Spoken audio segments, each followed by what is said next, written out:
my name is Kate. Today is Thursday, and today we are going to continue working through the SAT practice test number 5 from College Board's website. So, yesterday we finished up Module 1, and today we are going to go ahead and get started on Module 2. Alrighty, let's get to it. So, number 1 says, I'm just going to start by reading the question. As used in the text, what does the phrase reaching across to most nearly mean? So we know from the context here that this says Mrs. Wilkins and her friend Rose are traveling in Italy. Okay. So let's just find where this is in the paragraph. It's right here. So we'll just read around where that is. So it says, I'm going to have one of these gorgeous oranges, said Mrs. Wilkins, staying where she was and reaching across to a black bowl piled with them. So she's reaching for something physical, right? So she is stretching toward, as opposed to these more esoteric or abstract verbs down here, or representations of verbs, right? Alrighty. Number 2, this one is, which choice completes the text with the most logical and precise word or phrase? So this is what they call a precision question. In the past, we knew these as vocab questions. So, your mileage may vary on what your prep book says, but we will just take a look at this section in the paragraph where the blank is and see what fits. So it says, the fossils are so well preserved that the team has been able to blank detailed information about the life forms that left them behind. So we want to come up with a word that's maybe like infer or get, right? Read into this thing something, right? We want to find something from this information, or find information from this source, okay? So our options are occupy, hoard, reserve, or obtain. So this one is obtain, meaning to get, right? To receive from some external source. Great. Alrighty. Page number 2. So, okay, question number 3. This is another vocab question. So the sentence that this shows up in, and you'll notice I'm not reading the whole paragraph here. I'm just reading, the sentence, and then if we need more, we'll take more. But it says, individuals tend to be more decisive if the information flow between the regions is intensified. And I'm just, by scanning, the region is 2 brain regions, okay? So individuals tend to be more decisive if the information flow between the brain regions is intensified, whereas they can make choices more slowly when information flow is blank. Okay, so we're looking for a word that contrasts with this intensified, right? So we want something that means like, made less. So this one is A, reduced. Just for you guys to know, I am not, I haven't seen this test before. I don't pre-screen the questions. I'm not using the answer key or anything like that. I'm just, going through this test, trying to show you guys how you can apply different strategies to get these answers quickly. So if you need me to explain anything further, please just feel free to leave a comment. Okay, number 4. This is another vocab question. So this blank is in the first sentence here, so we'll just start from the top. It says, the War of 1812 has blank place in historical memory in Britain, partly because it's overshadowed by the much larger concurrent conflict against Napoleonic France, and partly because it essentially maintained the geopolitical status quo for Britain. The country neither gained nor lost significant territory or position as a result of its participation in the war. So what we're probably looking for, just, one of the strategies for these types of questions, as I've been doing, is to make a prediction. So what do you expect the word or phrase to be? Okay. So this one, because of the setup following the commas there, we know that this war is maybe not the most important in history, right? It didn't lead to anything really notable, and there was another larger, more important war going on at the same time. So let's see. This one, Says the War of 1812 has a blank place or an blank place. So our options are A, a tenuous place, meaning like not a secure place, right? B, an enduring place. So this one I don't really like because it's sort of like, I mean, yes, it will always be in the history books in the sense that,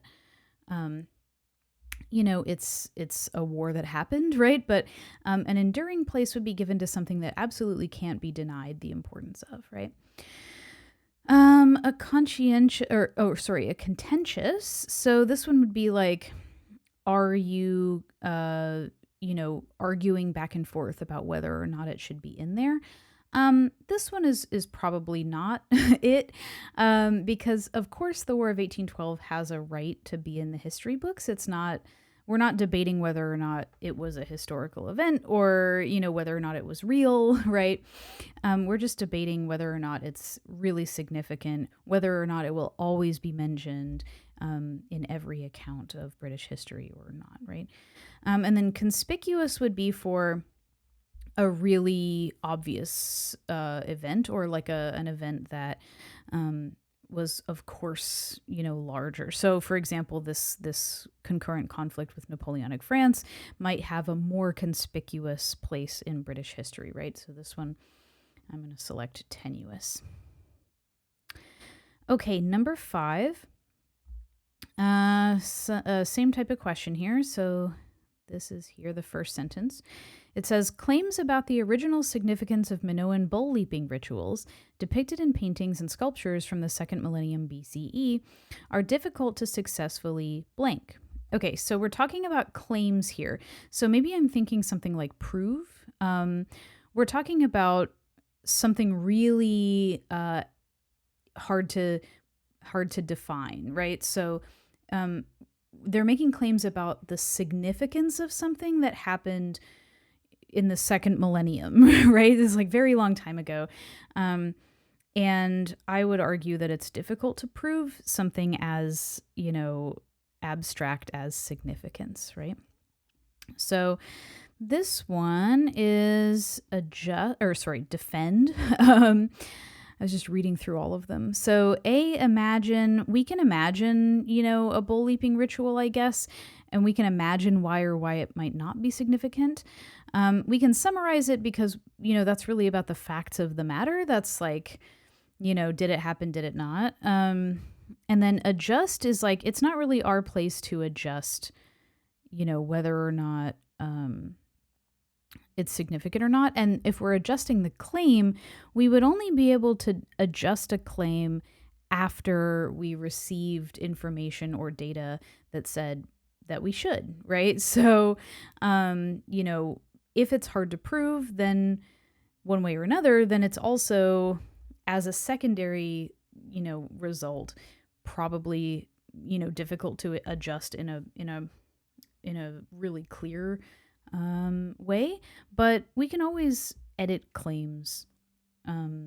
It's just much more difficult to prove them, right?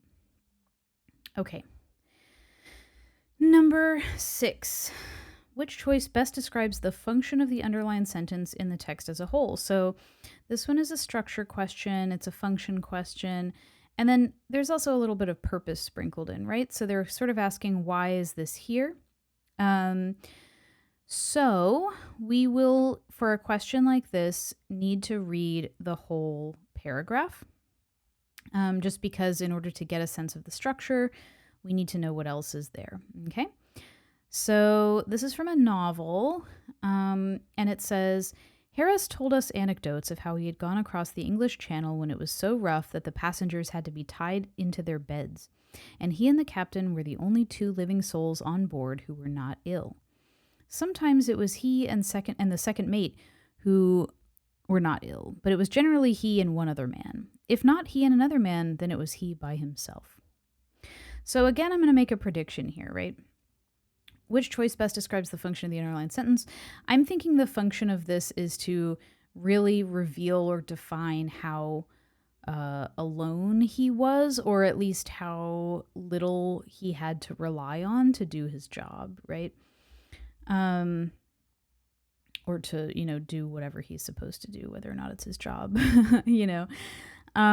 So we're going to try to find an answer choice that shows that.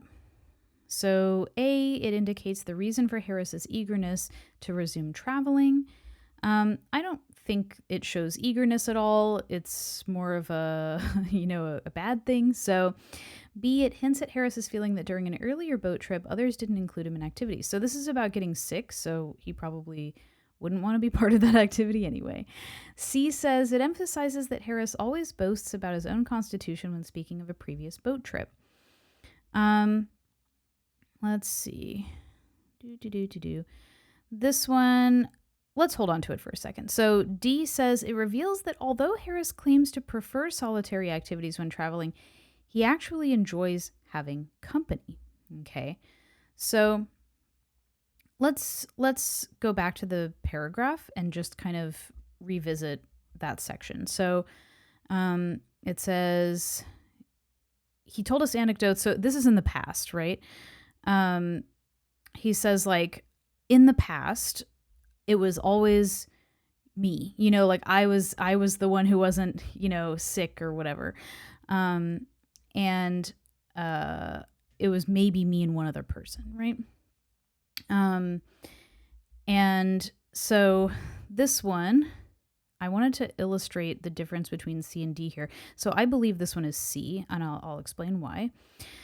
So I think they have two answer choices, B and D, which want you to believe that you should read farther into the text than I think you need to. And then A and C are pretty straightforward, right? So A is just like, he's excited. And C is like, this is a feature of all of his stories, right? He's almost always telling you about how, like, most of them were sick and not doing well, and he was always like the strongest one, or at least him and one other person. So I think people who are thinking really hard about a question on a test, if you're a little bit stressed out maybe, and you really don't want to get this one wrong, you might be inclined to choose one that seems more complex, or one that, has some amount of credibility to it. For example, D is about being solitary or almost solitary during a difficult undertaking, right? And so you might project your own feelings onto that and think like, well, he might not want to be that way. But there's really no evidence in the passage that that's the case. It's really just about his, how he tells the story, and not about how he's feeling, if that makes sense. Okay, so number 7. This is the same type of question. Which choice best describes the function of the underlined sentence in the text as a whole? So let's read it. So the first sentence is the one that's underlined this time. It says, several studies have found negligible electoral consequences for governments that impose fiscal austerity measures. Yet some European governments recently suffered electorally due to their austerity programs. Evelyn Hubscher and colleagues attribute this incongruity to government's tendency, not followed in the recent European cases, to implement austerity programs strategically to avoid electoral costs, e.g. setting spending cuts to take effect only after the next election, which has obscured the inherent political risks of austerity measures in the election data scholars have examined. Okay, so let's figure out what this sentence is doing. Let's make a prediction. So it says, again, several studies have found negligible electoral consequences for governments that impose fiscal austerity measures, yet some European governments recently suffered electorally due to their austerity programs. So this kind of sets up a contradiction, right? Many of which exist in the real world, so that's fine, right? It's describing a real world phenomenon, so it's fine if there's a contradiction here. So it says, essentially, this situation in Europe goes against what's happening more broadly. Europe is an outlier in this way, or at least some European governments, right? Okay, so that's what we're going to try to think about, is like there's some kind of, it's not matching up, Um, I also think, just in reviewing this, later on it says the incongruity happens because governments have a tendency to um, implement the programs in a way that saves them money as opposed to, um, like implementing them at a different time, which is more strategically backed. So it might be leading to issues where other countries or other governments don't experience them. So let's go to the answer choices and see what they've got. So A says it explains a discrepancy between what has been observed in study settings and what has been observed in real world settings. That the text goes on to assert is attributable to the studies not using real world data. Okay, so that's not why this is failing, they said, right? Like the study is probably correct, but they suggest that it's actually differences in behavior, right? Like human behavior, like people choose to implement policy in different ways. B says it identifies a conflict between research findings and recent events that the text goes on to suggest is a consequence of a complicating factor in the data used to generate those findings. So same deal. It's not a problem with the study, right? C says it presents a long-standing divergence in research findings that the text goes on to say is due to different groups of researchers using data that derive from different electoral circumstances. Okay, hold tight on that. And then D says it describes a recent exception to a general pattern in research findings that the text goes on to explain is the result of researchers underestimating the significance of inconsistencies in the data they've analyzed. Okay, so I like to kind of draw these comparisons for you so that you can see.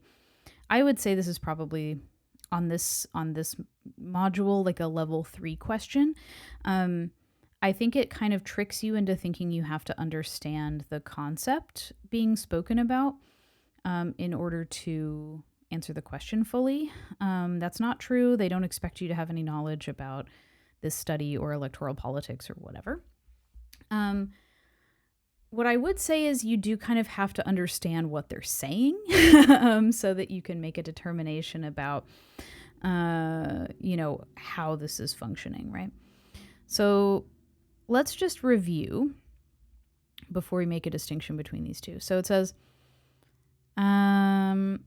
several studies have found negligible electoral consequences for governments that impose fiscal austerity measures, but some European governments have suffered electorally recently due to their austerity programs. So already I'm noticing that something is wrong with C, right? It's a long-standing divergence versus a recent exception. Okay. Hubscher and colleagues attribute this incongruity to government's tendency, which is not followed in the recent European cases, to implement austerity programs strategically to avoid electoral costs. So they're saying they used to, or like people usually implement these strategically so as to save money, but now they're not doing that. So they're having different results, right? Which has obscured the inherent political risks of austerity measures in the election data that scholars have examined. So it's not, again, that the data is incorrect or was collected incorrectly. It's just that behavior is impacting the way that people thought they could analyze the data. So this one is D. All right. This one is interesting. I don't think we've seen a question like this on this test yet. So that is exciting. So this one, I would say, just like strategy-wise, if you're taking this test, this one and the last kind of question as well, I would say go ahead and mark them and come back to them if you can. They take a while to read and parse. So if you are rushing through the test, if you don't have enough time, if you've got 10 questions left and this is one of them, all the questions are worth the same amount of points. So don't get stuck doing one question in the time that it could have taken you to do 9 other questions, right? So if you If you think that a certain question might take you a long time, skip it and come back. Don't forget to come back though, if you can, okay? So make like a big old like mark on your scrap sheet if you're taking it on paper, or just like remember that number, whatever you have to do, okay? So this question says, based on the texts, how would the author of text 2 most likely respond to the overall argument presented in text 1, okay? So we're concerned with text 2. How would this person respond to that person?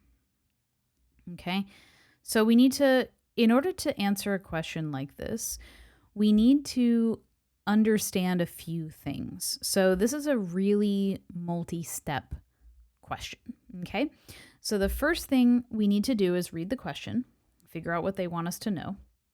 So we did that. We figured out they want us to know how the author of text 2 would most likely respond to text 1, to the main argument there. So in order to do that, we need to figure out what the main argument is in text 1, and then also what is the position of the author in text 2, and then third, how does that differ from the position of the author in text 1? Okay?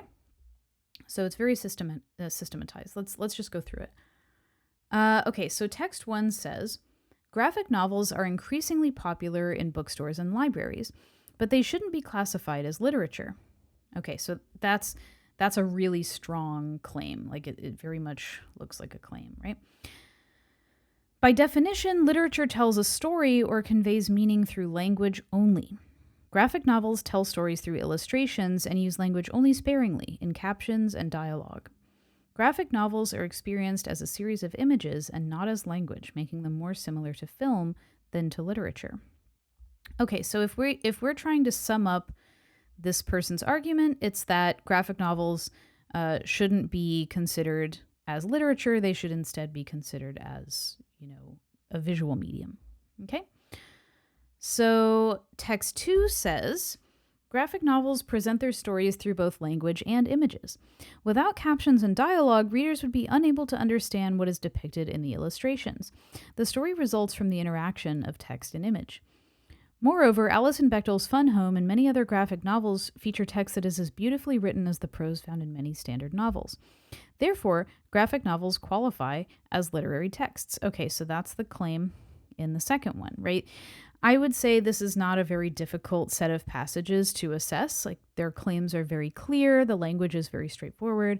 But just so you know, it sometimes can be a little bit of work. So, we know that these folks disagree with one another. We also pretty much know why, right? Just from reading it the once. We know that in text 1, they say text only, right? If there's anything other than text conveying the narrative, then it's not literature.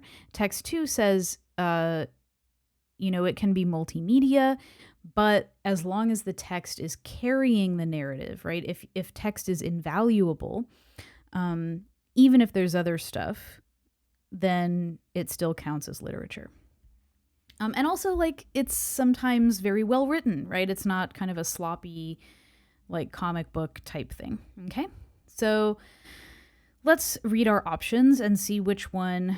Well, before we do that, I guess, let's make a prediction about how the author of text 2 would respond to the overall argument presented in text 1. So they would say, I would say the last sentence of paragraph 1 is the most contentious. So it says, graphic novels are experienced as series of images and not as language. So I think that's what text 2 would have the biggest problem with, because they specifically state that they're experienced as a whole, right? The interaction of text and image is what they say is the most defining feature of a graphic novel. So I think they would disagree with text 1 in their interpretation of how graphic novels are experienced, and therefore how they should be classified. Okay, so that's my prediction. Let's read the options now. So A says, by asserting that language plays a more important role in graphic novels than the author of text 1 recognizes. Okay, I like that so far. Let's keep going. B, by acknowledging that the author of text 1 has identified a flaw that is common to all graphic novels. I'm going to go ahead and cross that off, like they disagree about this. It's not, a concession. C says, by suggesting that the storylines of certain graphic novels are more difficult to understand than the author of text 1 claims. So they're not saying they're really difficult to understand. They're just saying they're communicated through text and images. And that if you didn't have one of those, it would be hard to understand. But they're not hard to understand as they are now. D says, by agreeing with the author of text 1 that most graphic novels aren't as well crafted as most literary works are. So again, they don't agree, right? They fundamentally disagree. So this one is A. So that one really wasn't so bad. Some of these can be a little tricky, but that one was not so bad. Let me take a drink of water.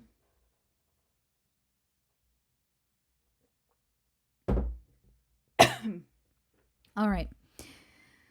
Which choice best describes what is happening in the text? All right. So this one, we're trying to summarize the text, okay? So let's read it. Okay, so this is from 1946. And it's set in Harlem, New York. Okay, so here's the text. The glow from the sunset was making the street radiant. The street is nice in this light, Ludi thought. It was swarming with children who were playing ball and darting back and forth across the sidewalk in complicated games of tag. Girls were skipping double Dutch rope, going tirelessly through the exact center of a pair of ropes, jumping first on one foot and then on the other. So we're getting kind of her viewpoint, right? Like her perspective, her POV, right? So she is she's kind of pulling herself back from whatever is directly happening to her, and she's making an observation. And she's noticing things that, were she entrenched in whatever she's going through, she might not notice, right? Or she might take for granted. She's saying like, oh, it actually looks really beautiful out here. And like, I'm noticing kind of the hubbub and all of the things that are going on around me. And she's noting each of the things she sees, right? All the different kinds of games that are being played. So our options are A, Ludi's observing the appearance of the street at a particular time of day and the events occurring on it.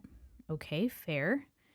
B says Ludi's annoyed by the noise of the children playing games on her street, so that's probably not it. She says like, she's only doing positive affirmations here, right? She's saying like, the street is radiant, it's nice in this light.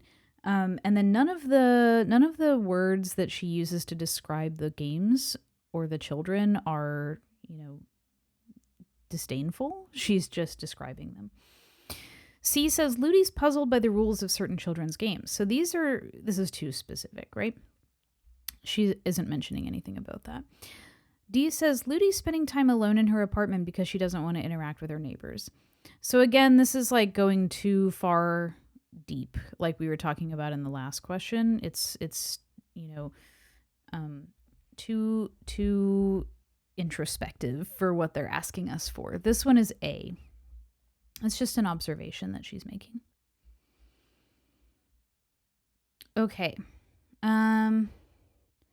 We will do this last page and then we'll be 10 in. So that's usually when we call it for the day. So let's see what this page has for us. So according to the text, why are some critics skeptical of the concept behind Bosco Verticale? So this says we're looking for why are people critical? So if I'm looking for critique, I'm looking for maybe evidence and argument. I'm certainly looking in the second half of the paragraph. I may be looking for argumentation words like, although, or while this is true, that's true, or however, or something like that, right? So let's see if we can find anything like that in the text. So I'm just going to scan. Yeah, so this one says, however, the concept has faced skepticism. So we can even just look for a keyword like skepticism, right? Critics note, and critics is there too, so they're really not making this too difficult for us. Critics note that although the trees used in Bosco Verticale were specifically cultivated for the project, it's too early to tell if they can thrive in this unusual setting. Okay, so some of the critics are skeptical. We're going to make a prediction here. They're skeptical because they're not sure if this is good for the trees, right? They're not sure if this, this vertical forest is sustainable, or if it's just kind of going to die out because the trees aren't able to thrive. So let's take a look. A says some essential aspects of Bosco Verticale's design are difficult to adapt to locations other than Milan. That's not really it. It's about the trees. B says the plant life on Bosco Verticale ended up being less varied than Bori had envisioned it would be. That's not really it either. C says the construction of Bosco Verticale was no less environmentally damaging than the construction of more conventional buildings is. I wouldn't say that's it. I would say D. It is unclear whether Bosco Verticale can support the plant life included in its design. We're just not sure if the trees can survive, right? All right. Last one. Which choice best states the main idea of the text? Okay. So, quick little lesson on main idea. You're either going to find it usually in the very first sentence or in the very last sentence. If it's not in the first sentence, if the first sentence might be a hook or something, something like, have you ever wondered why this is the case? And then it would go on to use the next sentence to explain it. But usually you don't see that. So we're just going to look at the first and the last really quick.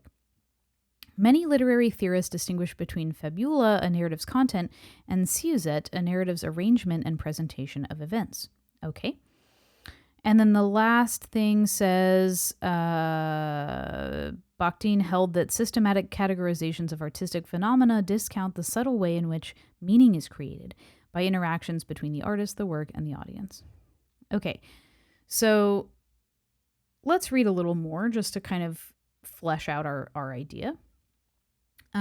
It says, many literary theorists distinguish between fabula, a narrative's content, and siuset, a narrative's arrangement and presentation of events. In the film The Godfather Part 2, the fabula is the story of the Corleone family, and siuset is the presentation of the story as it alternates between two timelines in 1901 and 1958. But literary theorist Mikhail Bakhtin mentioned that fabula and siuset are insufficient to completely describe a narrative. He held that systematic categorizations of artistic phenomena discount the subtle way in which meaning is created by interactions between the artist, the work, and the audience. Okay, so the main idea, I would say, is to, and remember that we're not asking for Bakhtin's claim, right? It's not as simple as saying, like, it's more difficult than that, right? It's more than two things. It's all these interactions and whatever. The main idea of the text is something more like, we're introducing these two things, and it's more, there are, I guess I would say, like, between fabula and siuset, these two components, they can do some of the work to describe a narrative, but many people, Bakhtin included, believe that there might be other components as well that are worth thinking about, right? So, all right, so let's take a look. A says, literary theorist Mikhail Bakhtin argued that there are important characteristics of narratives that are not fully encompassed by two concepts that other theorists have used to analyze narratives. Sure. Okay, I want to hold on to A. B says, literary theorist Mikhail Bakhtin claimed that meaning is not inherent in a narrative, but is created when an audience encounters a narrative so that narratives are interpreted differently by different people. Okay, so this is exactly what I'm talking about, right? Like, A does a much better job of summing up the point of the entire paragraph as opposed to just Bakhtin's claim. I just, like, when I read this, I was like, I knew that they would do something like this in the answer choices, where you just take the last thing you've heard and then plug it in. Not the case. So make sure that you're really thinking about what's the whole paragraph telling me. Okay. The difference between these is you can see it says, like, Mikhail Bakhtin claimed that this, that, right? Whatever his claim is, period. Whereas A is comparing that claim to what other theorists have used to analyze narratives, which is this two concept system. All right, so I'm pretty sure it's A, but I just want to read the other ones just to be sure. So C says the storytelling methods used in The Godfather Part 2 may seem okay. I already don't like this one. Godfather Part 2 is just an example that they're using to describe the functionality of this dichotomy, right? So it says D, the narratives that are told out of chronological order are more difficult for audiences to understand. Okay, yeah, it's A. For the reasons that I mentioned. C and D are like really reductive, like very one feature only of the paragraph, or like maybe not even in there in some cases. Okay. All right. So that's it for today. If you have any questions about any of the questions that we looked at, or if you would like me to try out a different practice test, feel free to put something in the comments. I'm happy to answer any questions you might have about these questions or any other questions that you encounter and have trouble with. My name is Kate. If you don't know who I am yet, I am a humanities tutor, so I teach English, history, psychology, test prep, all that kind of stuff. So what we're doing in this series is going over the SAT and working through strategies that you can use when you take the test. What I also work on with students is how to formulate essays, how to, do creative writing, whatever you need help with in that realm. If you would like to contact me, if you would like to become one of my students even, my website is stembrainstutor.com. I'll put it in the description for you. But yeah, otherwise, have a fun time studying along, and I'll see you guys tomorrow for the next set.